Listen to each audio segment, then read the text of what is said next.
Bonjour à toutes et à tous, c'est RK. Aujourd'hui, on se retrouve dans la 18e partie du cours sur ensemble et application. Donc aujourd'hui, nous allons nous intéresser à la composition. Rentrons alors dans le vif du sujet. Donc soit f une fonction de e dans grand F et g une fonction de grand G dans H. Donc la composée de f par g est l'application g rond f de e dans H qui associe à x g de f de x. Voyons maintenant des conditions permettant l'existence de la fonction g rond f que nous avons définie précédemment. Donc nous savons que f de grand E est inclus dans f. Donc g de f de grand E est inclus dans g de grand f qui est inclus dans h. Et g de grand G est inclus dans h.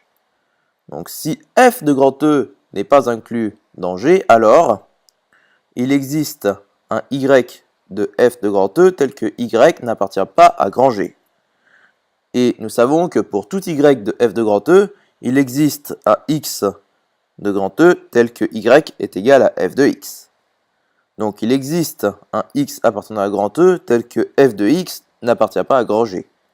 Donc ces éléments x de grand E n'ont pas d'image par g rond f. Donc E ne serait pas la source de g rond f, c'est-à-dire ce ne serait pas l'ensemble de définitions de g rond f. Donc par conséquent, nous avons forcément f de grand E inclus dans grand G. Poursuivons alors le raisonnement. Donc lorsque f de grand E est inclus dans grand G, on a forcément g de f de grand E qui est inclus dans g de grand G qui est inclus dans h. Donc g rond f est une fonction de e dans h. Donc la condition f de grand E inclus dans grand G est une condition nécessaire et suffisante pour que g rond f soit une application définie sur E et à valeur dans H.